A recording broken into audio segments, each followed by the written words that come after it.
Quand on est jeune, on ne fait confiance à personne d'autre que ses parents. Mais que se passerait-il si vos parents eux-mêmes ne pouvaient pas se faire confiance entre eux? Cette famille est piégée dans une forêt perpétuelle où des créatures démoniaques terrifiantes la traquent en permanence. Mais seule la mère peut les voir, et il n'y a aucun autre moyen de savoir si c'est uniquement dans sa tête. Je suis là pour vous expliquer les erreurs commises, ce que vous devriez faire et comment survivre à la forêt meurtrière dans Motherland. Cette femme est sur le point de perdre la tête. Quelque part au milieu d'une forêt sans fin, Nolan ici vit avec sa mère et son frère Samuel dans la vieille cabane de leur famille. Ils ont constamment peur d'une force maléfique qui vit dans les bois et qui leur fera faire des choses terribles l'un à l'autre s'ils se font prendre. Leur seul espoir de survie est de rester attachés à la maison par une longue corde chaque fois qu'ils vont dehors. Mais chaque jour, le mal se rapproche un peu plus de l'entrée de la maison. Une nuit, maman se réveille après un rêve terrifiant dans lequel elle voit un cadavre dans les bois. Elle ouvre la porte et a l'impression qu'une des grenouilles est juste à sa portée. Mais quand elle se penche pour l'attraper, elle se rend compte qu'il n'y a rien. Tout à coup, les sons commencent à venir de partout autour d'elle et un zombie dégoûtant avec une longue langue de reptile tend le bras vers elle depuis le côté du porche. Mais au bout d'un moment, cette vision disparaît et la femme retourne à l'intérieur. C'est presque le matin, alors maman monte à l'étage pour voir comment vont les garçons. Elle leur fait savoir qu'ils doivent se lever dans 10 minutes et Sam saute immédiatement de son lit, montrant ainsi qu'il est le fils le plus obéissant. Maman commence la journée en préparant un petit déjeuner pour les garçons et en s'assurant qu'ils vident tous les deux leur assiette. Sam crie après son frère parce qu'il nourrit leur chien Koda, mais l'enfant lui rappelle qu'ils ne sont pas les seuls à avoir besoin de manger. Même s'il croit sa mère, il s'est toujours demandé ce qui était arrivé au reste du monde et ils vont bientôt le savoir. Ok, c'est vraiment n'importe quoi et on ne peut que se sentir mal pour ces enfants. Ils sont déjà à court de ressources et de nourriture, et au train où vont les choses, il semble qu'ils auront de la chance s'ils parviennent à survivre quelques années de plus. Voilà pourquoi ils doivent commencer à se préparer à vivre une vie meilleure dès aujourd'hui. Il se passe beaucoup plus de choses que dans un scénario de survie classique ici, mais ça n'a pas vraiment d'importance si on ne commence pas par couvrir les besoins essentiels. Les experts en survie suivent la règle des 3, ce qui veut dire qu'on peut survivre environ 3 jours sans eau et environ 3 semaines sans nourriture. La priorité absolue est donc d'avoir un accès constant à de l'eau potable. La famille ici présente ne semble pas trop s'inquiéter à ce sujet, et il semble qu'elle dispose d'un puits fonctionnel sur la propriété. Le seul problème, c'est qu'il est éloigné de la maison, et qu'à chaque fois qu'ils s'y rendent, ils risquent d'être possédés par le mal. S'ils ne l'ont pas encore fait, ils devraient installer un collecteur d'eau de pluie attaché à la maison elle-même. Pour ce faire, ils peuvent utiliser des bâches ou des seaux et les placer à un endroit où ils peuvent y accéder sans avoir besoin d'une corde. Ils n'auront ensuite plus qu'à filtrer l'eau à travers un tissu et à la faire bouillir avant de la boire. Ils disposeraient ainsi d'une source redondante d'eau potable au cas où il arriverait quelque chose au puits. Pour ce qui est de la récolte de nourriture, ils semblent surtout se concentrer sur la chasse et la recherche d'autres sources de nourriture. Mais ça, c'est peut-être une erreur. C'est un moyen facile de s'approvisionner à court terme. Mais à long terme, ça pourrait se retourner contre eux. Quand la chasse et la recherche de nourriture sont vos seules stratégies, vous dépendez entièrement de la possibilité de trouver quelque chose. Mais si vous passez 2 semaines sans trouver une seule plante comestible ou attraper un seul écureuil, c'est la mort assurée. Au lieu de se concentrer sur de grosses cibles comme les écureuils, les lapins ou les cerfs, ils devraient d'abord s'intéresser à d'autres sources de nourriture. Les insectes. Comme le dit Bear Grylls, ces larves peu ragoûtantes sont une excellente source de protéines et sont beaucoup plus faciles à ramasser que d'autres espèces. S'ils en attrapent quelques-unes et les ramènent à la maison, ils pourront facilement créer un élevage d'insectes dans la cabane, ce qui leur fournira une source de nourriture peut-être moins appétissante, mais constante, même pendant l'hiver. Pendant que les garçons ramassent des insectes, maman devrait se concentrer sur la culture, ici à la cabane. Elle doit éliminer tout ce qui peut la distraire et se concentrer uniquement sur des produits faciles à cultiver et avec un rendement élevé, comme les épinards, les carottes, les haricots et les tomates. S'ils parviennent à créer une ferme prospère, ils pourront alors se nourrir avec une bonne source de calories, de protéines et de nutriments vitaux dont ils auront besoin pour survivre à long terme. Maintenant, une fois que nous aurons couvert ces bases, nous pourrons passer à des questions plus importantes. Qu'est-il arrivé à tous les autres? Comment sortir de la forêt? Et qu'est-ce qui se passe avec ce putain de peuple de grenouilles qui donne la chair de poule?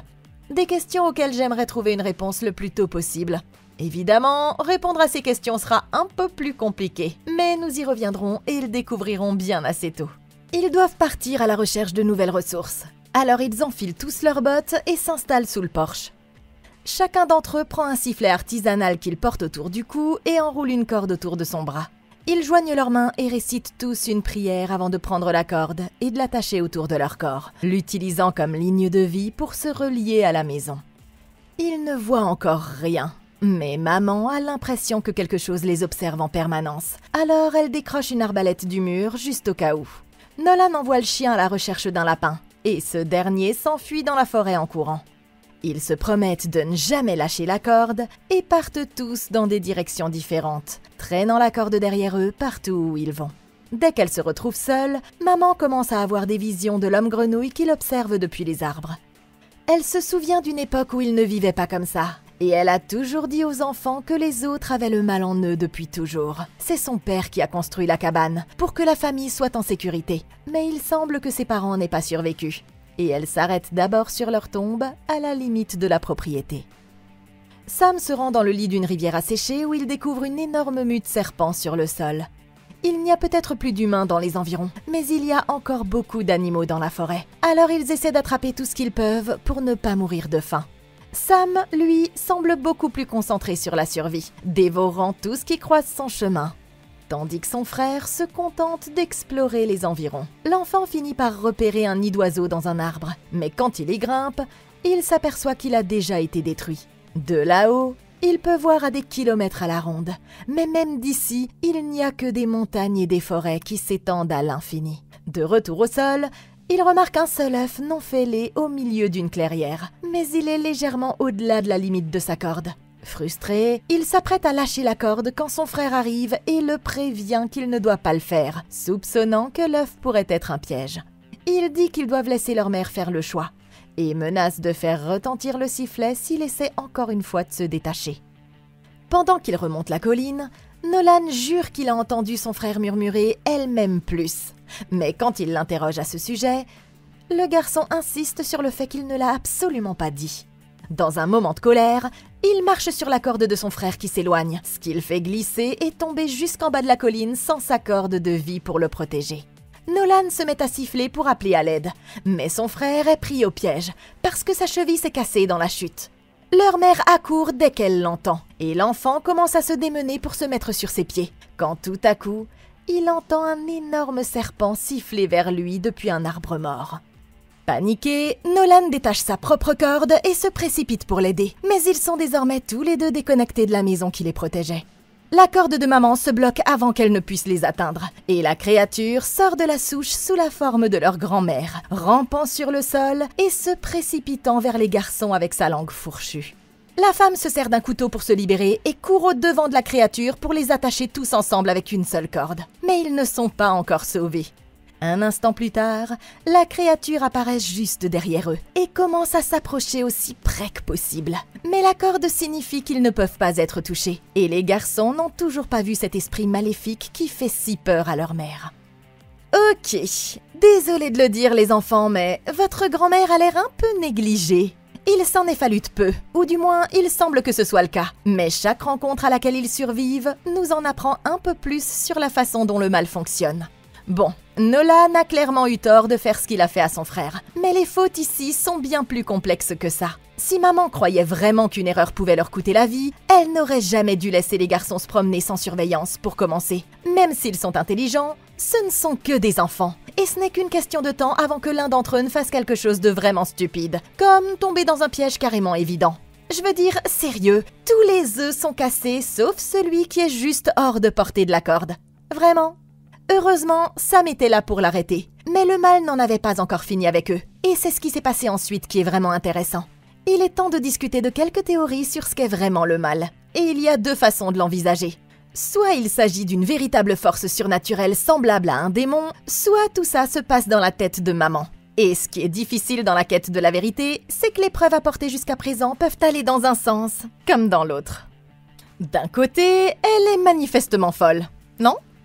Je veux dire, des hommes lézards qu'elle seule peut voir et qui sont tenus à l'écart par une corde magique. Ça, pour moi, ça veut dire que maman ici a ramassé le mauvais genre de champignons, si vous voyez ce que je veux dire. Mais ensuite, il y a ce piège de l'œuf. Et comment peut-on l'expliquer, hein ? Sauf s'il existe vraiment un petit démon rusé qui nous joue des tours. Jusqu'à ce qu'on découvre la vérité, il faut se préparer à l'une ou l'autre possibilité. Maintenant, pendant cette attaque, Nolan a entendu une voix dans sa tête. Et Sam a entendu un serpent siffler vers lui depuis l'arbre. Il pourrait s'agir d'un jeu de l'esprit, mais le fait est que Sam n'a entendu le serpent qu'après s'être détaché de la corde, ce qui pourrait indiquer que ce n'était que son imagination. Et ce que Nolan a entendu pourrait n'être qu'une projection de ses propres sentiments. Ce qu'ils doivent faire, c'est être plus ouverts l'un envers l'autre sur ce qu'ils ressentent vraiment. De cette façon, leurs doutes et leurs soupçons ne pourront pas être utilisés contre eux. Si le mal est réel, l'utilisation de la corde comme ligne de vie présente une faiblesse majeure. Il serait instantanément foutu même s'il se détachait par inadvertance.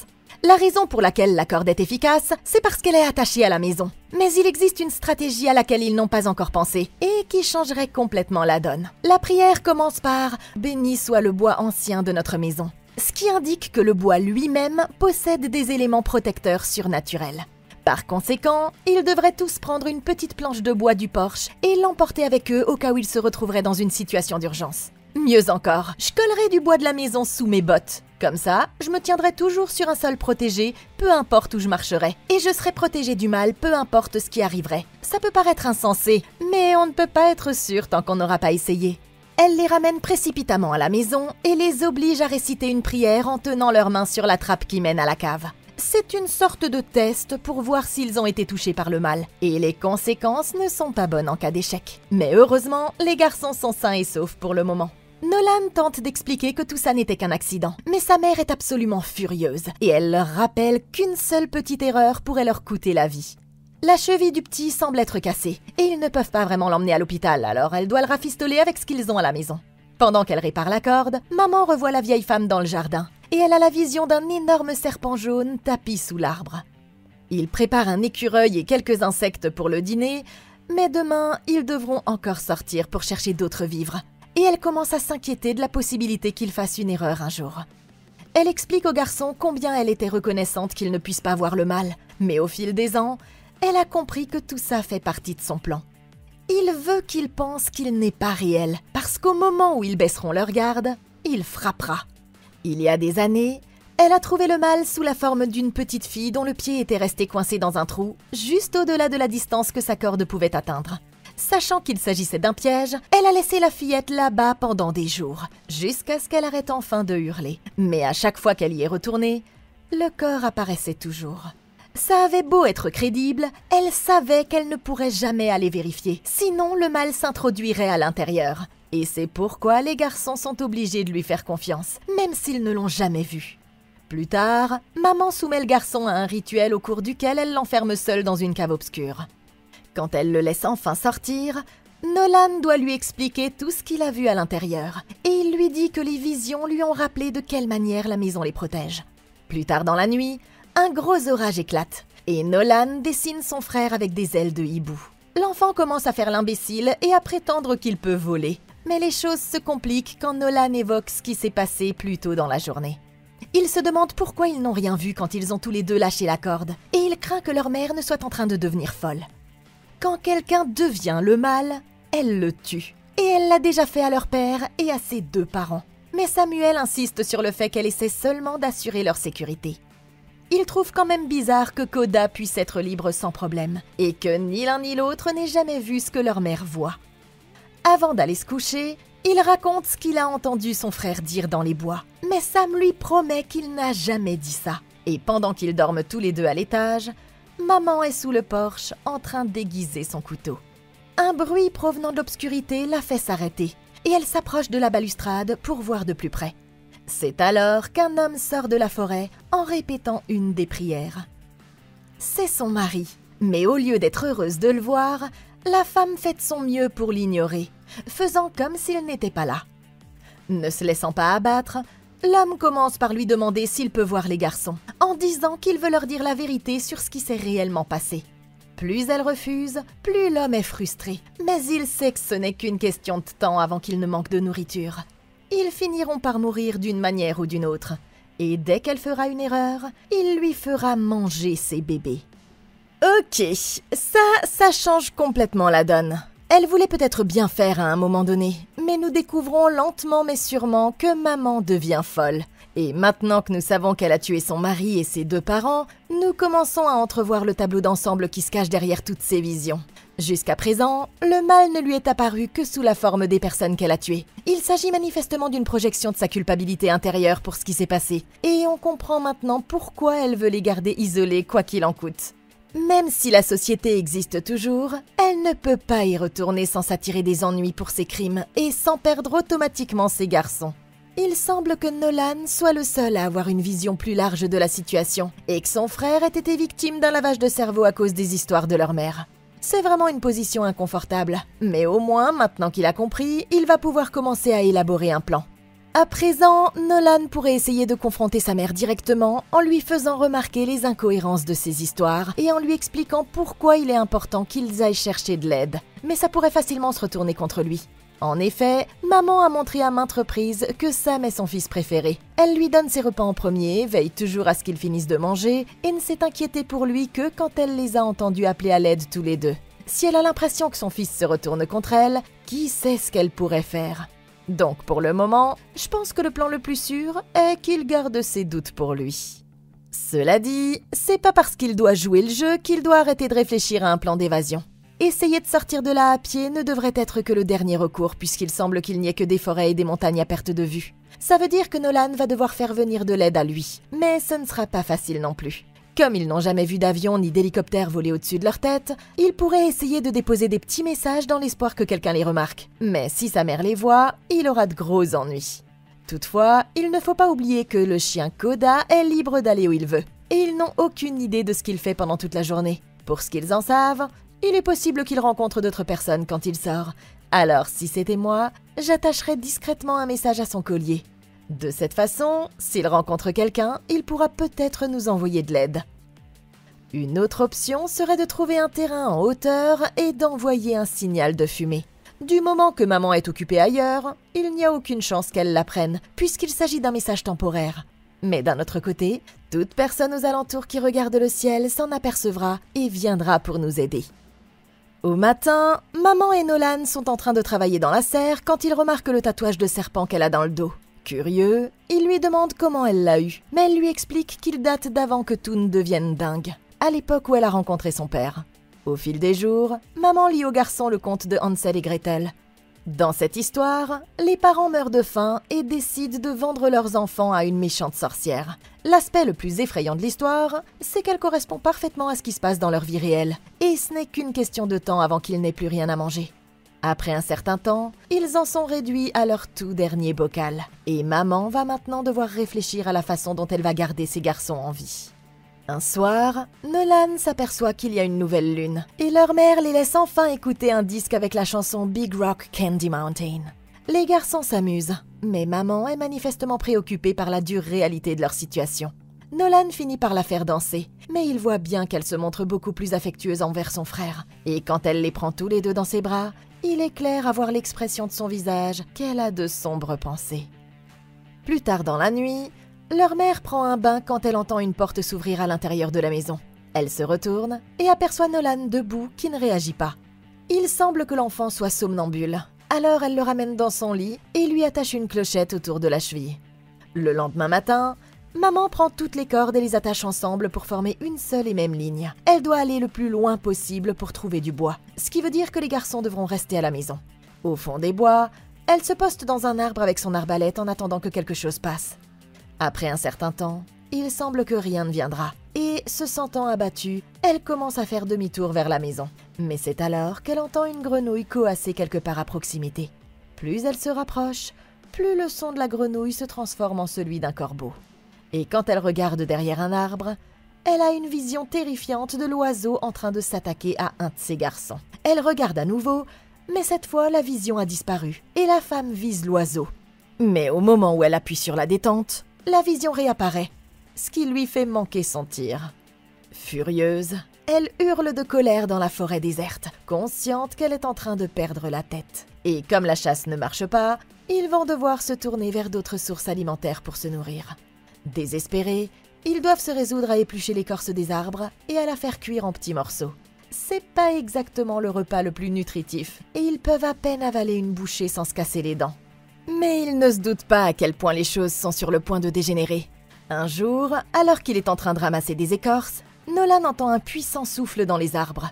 Quand il regarde autour de lui, il remarque que sa famille a disparu. Et tout à coup, la corde se tend et commence à l'entraîner vers le puits où une créature démoniaque terrifiante l'attend dans l'obscurité. À ce moment-là, il se réveille et découvre que c'est en fait le milieu de la nuit et qu'il se trouve tout seul dans la cour devant la maison.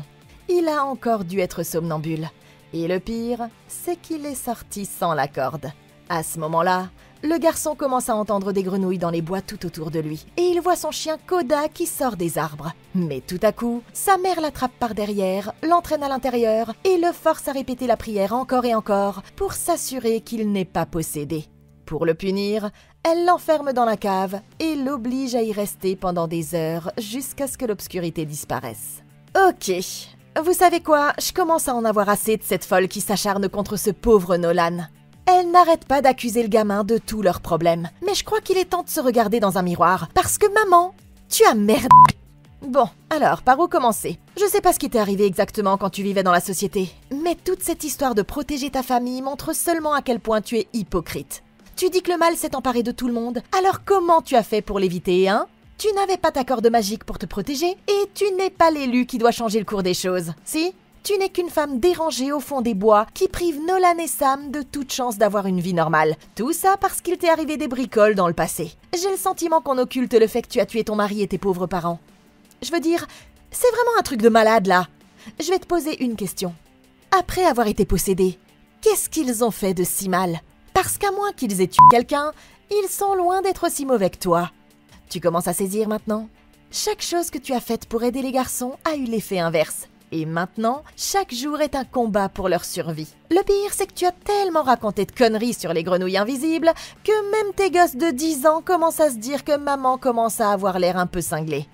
Quand mamie s'en est prise aux garçons le jour où leurs cordes ont été détachées, comment se fait-il qu'elle ne se soit pas retournée et ne t'ait pas attrapée à leur place? Tu étais juste là, pas de corde magique ni quoi que ce soit. Et si le mal t'attrape, alors il attrape les garçons, pas vrai?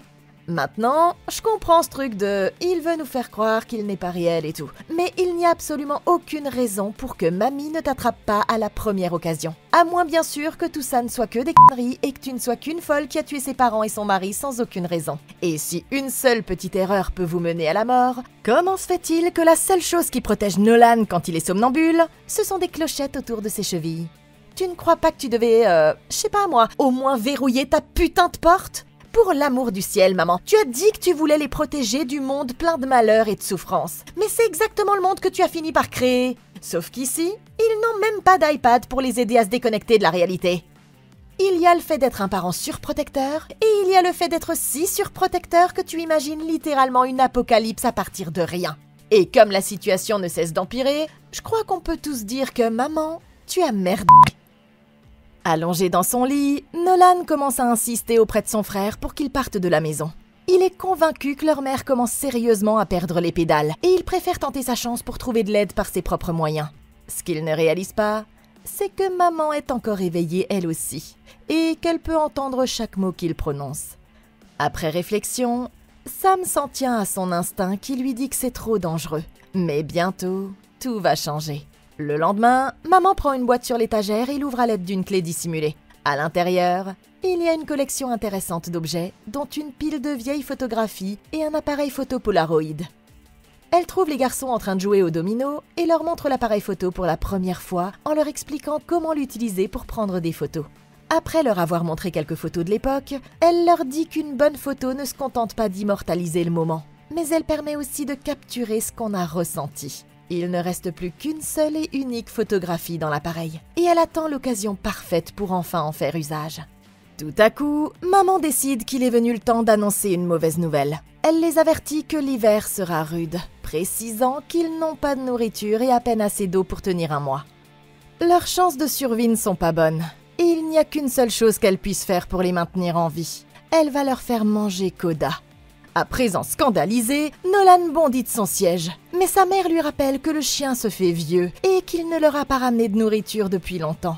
le gamin insiste sur le fait qu'il doit y avoir un meilleur moyen, soulignant que le mal ne l'a jamais touché alors qu'il restait dehors sans corde. Mais sa mère lui jure que tout ça n'est qu'une ruse pour qu'il doute d'elle, comme il le fait en ce moment. Elle se tourne vers Sam et lui fait approuver ce qu'elle dit, même s'ils savent tous les deux qu'il fera toujours ce qu'elle dit. Et Nolan sort en furie, criant qu'il les déteste tous les deux. Quelques instants plus tard, maman suit le gamin à l'extérieur et entraîne son chien dans la serre, ne tenant pas compte de ses supplications pour qu'elle arrête. La femme serre tendrement Koda dans ses bras. Elle regrette clairement ce qu'elle doit faire, mais au moment où elle s'apprête à tirer, elle entend Nolan l'appeler de derrière. Elle se retourne et voit qu'il marche vers elle sans corde et avec une grosse machette à la main. Koda s'enfuit pendant qu'elle est distraite, et le garçon s'agenouille à côté de la corde, lui disant de ne pas avoir peur, avant de couper la ligne et d'enfermer sa mère dans la serre. Paniquée, la femme se met à frapper à la fenêtre, suppliant son fils de la laisser sortir, et insistant sur le fait que le mal est réel. C'est alors que Sam plaque son frère au sol, et qu'ils commencent à se battre, tandis que leur mère tente désespérément de se libérer. Au même moment, le mal apparaît sous la forme de leur grand-mère et il tourmente la femme pendant qu'elle crie à l'aide. Mais son fils ne parvient pas à ouvrir la porte à temps pour la sauver. Elle sait que si la créature la touche, elle se retournera contre ses enfants. N'ayant pas d'autre choix, elle ramasse un morceau de verre brisé et choisit la seule autre alternative qui lui reste. Ça fait une victime et il en reste 3. Il est déjà trop tard le temps que le garçon rentre à l'intérieur, et même s'il essaie désespérément de réveiller sa mère, il semble qu'il n'y ait plus rien à faire. Choqué, Nolan récupère la corde et retourne vers la cabane.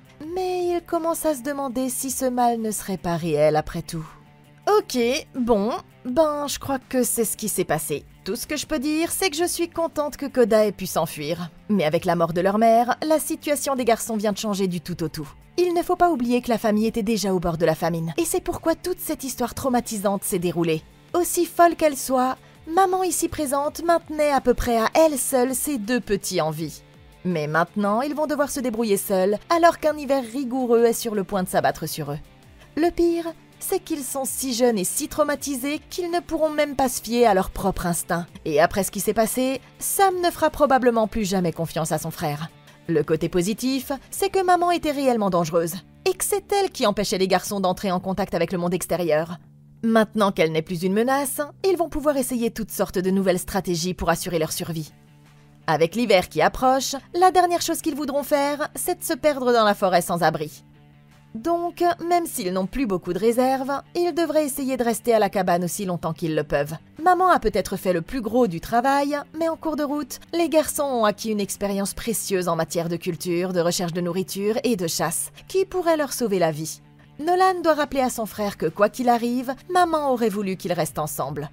Bon, on a vu qu'il était plutôt doué avec le lance-pierre, mais comme il est blessé, Sam devrait rester à la serre, où il pourrait se concentrer sur les cultures à croissance rapide comme les épinards, et monter un élevage d'insectes pour avoir une source de protéines facile à obtenir. Nolan devra partir à la chasse et à la cueillette, mais étant donné qu'il sera maintenant le seul à quitter la maison, il pourra utiliser les 3 cordes pour aller aussi loin que possible. Il devra prendre l'arbalète et la fronde, en utilisant la fronde pour les petits animaux comme les écureuils et les oiseaux, et l'arbalète pour les plus gros comme les cerfs, s'ils ont vraiment de la chance. En chemin, il devrait chercher des noix, des racines et des champignons pour un repas facile. Au cours de ces déplacements, j'utiliserai des pierres ou des branches pour laisser des messages géants sur les zones dégagées. Et même s'il ne sait pas épeler au secours, il suffira que ça puisse attirer l'attention des gens et que ça les amène à regarder en direction de la maison. Pour compléter tout ça, il devrait avoir un grand feu devant la maison en permanence. De cette façon, ils enverront constamment un signal de fumée. Et avec un peu de chance, quelqu'un s'en apercevra et appellera de l'aide. Cela étant dit, je préparerai quand même mes affaires au cas où les choses tourneraient mal et qu'ils soient obligés de sortir de la forêt à pied. Le lendemain matin, Nolan sort dans la cour et commence à appeler Koda. Mais le chien se cache sous une souche quelque part dans les bois. À présent, c'est lui qui fait tout ce qu'il faut pour les garder en vie, alors que son frère reste allongé dans son lit, l'air malade. Sam n'est pas sûr de pouvoir encore faire confiance à son frère, et il lui fait réciter la prière pour prouver qu'il n'est pas le mal. Mais le gamin promet qu'il ne laissera pas la situation s'aggraver. Après avoir noué les 3 cordes ensemble, il part pour un périple qui l'emmène plus loin de la maison qu'il ne l'a jamais été, cherchant désespérément de l'aide ou quelque chose à manger. Au bout d'un certain temps, l'enfant finit par trouver une route. Le plus drôle, c'est qu'il n'a jamais vu de route auparavant, et qu'il n'a donc aucune idée de ce que ça signifie. Sur un coup de tête, il décide de crier à l'aide aussi fort qu'il le peut. Mais il est allé aussi loin qu'il le pouvait. Alors son seul choix est de retourner à la maison.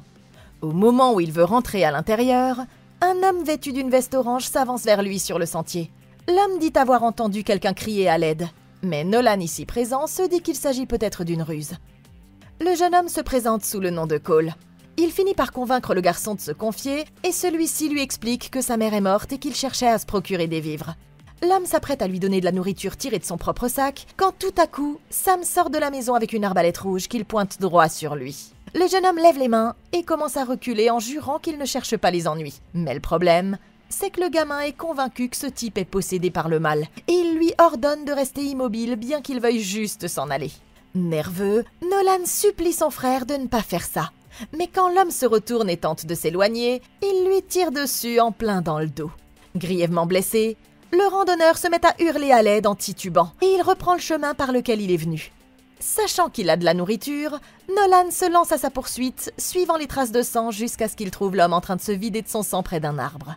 Il est déjà au téléphone avec la police, mais il est trop blessé pour parler et le gamin n'a jamais vu ce genre de technologie auparavant. Il se dispute son sac à dos, mais Nolan le lui arrache et retourne en courant à la maison, laissant l'homme mourir là de ses blessures. Ça fait 2 victimes, et il en reste 2. Une fois à l'intérieur, Nolan dit qu'il ne pense pas que l'homme était le mal en fait, et à présent, il a l'espoir qu'il pourrait y avoir d'autres personnes là dehors. Son frère, lui, est toujours aussi convaincu, et il ne veut même pas goûter la nourriture, parce qu'il craint qu'elle ne soit corrompue. Et il dit que tout ce qu'il veut, c'est être à nouveau avec sa mère. Ok, bon sang, je crois que ce randonneur s'est trompé de sentier, non? C'est pourquoi je n'essaie jamais d'être une héroïne dans ce genre de situation. Nous vivons dans un monde cruel. Maintenant, il est peut-être trop tard pour le ranger Rick, mais pour les garçons, il y a eu un sérieux retournement de situation. Certes, Sam pourrait être recherché pour meurtre s'ils parviennent à rejoindre la civilisation. Mais si vous voulez mon avis, ce qui se passe dans les bois reste dans ces putains de bois. Alors il n'y a aucune raison de ne pas retourner cette situation pour en faire un bénéfice net. Tout d'abord, nous devons déterminer si ce type est-elle mal ou non. Et ma théorie est non. Il a touché la corde avec son pied juste ici, vous voyez? Et le mâle ne peut pas faire ça. Donc je pense que c'était juste un mec normal. Sam aurait pu facilement le prouver en lui faisant toucher la maison, mais il n'avait probablement pas les idées claires après avoir perdu leur mère et avoir frôlé la mort ces derniers mois. Maintenant, s'il est bien réel, ça veut dire qu'il y a aussi d'autres personnes bien réelles. Et la bonne nouvelle, c'est que certaines d'entre elles devraient arriver très bientôt. Avant de mourir, l'homme a pu appeler la police, ce qui veut dire qu'il ne reste plus au garçon qu'à s'asseoir et à déguster du chili en conserve jusqu'à ce que les secours arrivent. Mais s'ils n'arrivent pas, alors ils auront besoin d'un nouveau plan. Nolan a pu atteindre la route en une demi-journée, ce qui veut dire qu'il devrait avoir plus de ressources qu'il n'en faut pour le trajet. Il ne sait peut-être pas ce qu'est une route, mais il est habitué au concept de sentier, et il devrait donc être en mesure de comprendre logiquement qu'en suivant ce chemin, ils trouveront plus de monde. Ils ont également accès à la carte du randonneur, et on peut voir grâce au mur de sa chambre que Nolan sait comment l'utiliser. En quelque sorte. Donc ça pourrait être crucial pour les aider à trouver leur chemin vers une ville. Maintenant, c'est pas parce que le randonneur était bien réel que le mal ne l'est pas. C'est pourquoi ils vont simplement devoir arracher les planches de la maison, comme nous l'avons déjà mentionné, et les utiliser pour se protéger chaque fois qu'ils en auront besoin. Ça devrait leur permettre de rester en sécurité jusqu'à ce qu'ils puissent enfin sortir de la forêt et rattraper ensuite tout ce qu'ils ont manqué au fil des ans en matière de vie en société. Tard dans la nuit, la faim de Sam prend le dessus et il finit par manger toute la nourriture du randonneur. Pendant que son frère dort sur le canapé, il commence à fouiller dans le sac de l'homme et il y trouve une photo de lui avec sa fille. En proie au doute, il prend une lampe de poche et sort sous le porche, alternant sans but les modes d'éclairage blanc et rouge. Il est dehors depuis un moment quand il entend un bruit près de la serre et il décide d'aller voir. Tout à coup, il entend une nouvelle voix derrière lui et quand il se retourne, il voit une petite fille qui se tient dans l'embrasure de la porte. C'est la fille du randonneur et elle dit qu'elle cherche son père. Mais Sam ment en disant qu'il ne l'a pas vu. Plus elle y regarde, plus elle comprend qu'il tient la lampe de poche de son père et elle commence à se douter qu'il a dû se passer quelque chose. Terrifiée, la petite fille s'enfuit dans la forêt et Sam s'excuse en la poursuivant. Le garçon court jusqu'à ce qu'il se rende compte qu'il tourne en rond. Et comme la corde est trop courte pour qu'il puisse continuer, il décide de la détacher. Ce qui sera sa plus grosse erreur. Dès qu'il la lâche, il revoit la fille courir. Mais quand il la rejoint, elle a déjà disparu. C'est alors qu'il commence à entendre des bruits dans la forêt tout autour de lui et qu'il voit un mille-pattes à plusieurs mains grimper dans un arbre de l'autre côté de la clairière. Les bruits se déplacent vers les branches au-dessus de sa tête, alors que l'horrible créature commence à ramper derrière lui. Jusqu'à ce que tout à coup, la fille démoniaque s'élance et le lèche avec sa langue, le contaminant avec une sorte de parasite qui se ferait un chemin dans sa bouche. À la maison, Nolan se réveille et se rend compte que son frère a disparu.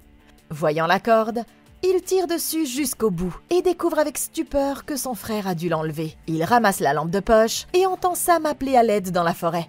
Il se met à courir en direction du lit de la rivière asséchée qui se trouve non loin de sa maison. Tout à coup, le garçon entend un bruit derrière lui. Quand il se retourne, il voit son frère avec la machette. Et cette fois, c'est sa corde qui est coupée. C'est alors que la lumière provenant du camion incendié s'allume et il voit à nouveau son frère debout dans l'obscurité. Terrifié, il repart en courant vers la maison et parvient à se mettre à l'abri juste à temps. Il ne tarde pas à entendre des bruits de pas à l'étage et va nerveusement voir ce qui s'y trouve. Il ouvre la porte et découvre Sam assis dans le lit de sa mère et une étrange moisissure noire recouvre le plafond au-dessus de sa tête. Il a beau tout essayer, le garçon reste assis sans réagir jusqu'à ce qu'il lui prenne la main et se mette à réciter la prière. Tout à coup, Sam se met à crier à mesure qu'il est terrassé par l'esprit du mal et son frère prend ses jambes à son cou lorsqu'il le chasse dans la chambre. Il tire le lit devant la porte et emprisonne Nolan à l'intérieur de leur chambre avant même qu'ils ne réalisent ce qui se passe. Puis, il descend tranquillement pour mettre leur disque préféré. Pendant que son frère lutte pour se libérer, il sort un bâton enflammé de la cheminée et le tend vers les rideaux, provoquant l'embrasement de toute la maison. Alors que la fumée monte par le plancher, Nolan ouvre la fenêtre et voit son frère assis sur la pelouse, prêt à regarder la cabane brûler. Son seul choix est de passer par la fenêtre, mais le toit est trop haut pour qu'il puisse sauter en toute sécurité. Alors il doit retourner à l'intérieur et emprunter les escaliers. Au moment où il traverse la chambre, il entend la voix de sa mère qui l'appelle de derrière les rideaux. Mais au fur et à mesure que ceux-ci se consument, il se rend compte que c'est au mal qu'il s'adresse. À l'extérieur, Sam prend l'appareil photo et décide de prendre un rapide selfie tandis que la maison de son enfance s'envole dans une boule de flammes. L'esprit commence à se rapprocher, mais Nolan se précipite en bas et fait semblant de se glisser à l'intérieur de la cave secrète. Maman le rattrape et regarde dans le trou, pensant qu'il est à l'intérieur. Mais c'est alors que le garçon se jette sur elle et les enferme tous les deux dans la cave. Tout à coup, la peau de sa mère commence à se fissurer, tandis qu'un horrible hybride serpent humain se ferait un chemin hors de son corps. Battu par l'amour de son fils, il se réduit en poussière et s'envole en spirale, laissant le garçon seul au fond du trou.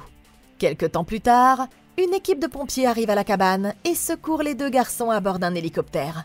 Alors qu'ils s'envolent, Koda trouve la route et se lance à leur poursuite. Pour la première fois de leur vie, ils aperçoivent au loin une ville peuplée d'autres humains. Et Nolan pense qu'ils ont enfin réussi. Ça fait donc 2 survivants. Mais à la cabane, on voit une main démoniaque sur le selfie de Sam. Et ils murmurent que leur mère l'aime plus. Ce qui prouve que le mal pourrait encore être à leur côté finalement. Motherland. Alors, vous en avez pensé quoi? J'ai trouvé que c'était un film assez bon. Et j'ai aimé que les enfants soient placés dans la même situation que le scénario. Ça a vraiment donné l'impression que leurs difficultés étaient réelles. Vous voyez, genre, et si votre mère vous avait vraiment fait tout ça? Elle ne vous aime probablement pas vraiment si elle vous a fait tout ça. Loin de moi l'idée de vous faire douter. Dites-moi dans les commentaires si vous auriez agi différemment. Merci beaucoup d'avoir regardé. Laissez un like, abonnez-vous et consultez la playlist de Comment battre pour d'autres vidéos comme celle-ci. Je suis là pour vous. Moi, je vous retrouve dans la prochaine vidéo. Et d'ici là, passez une excellente journée!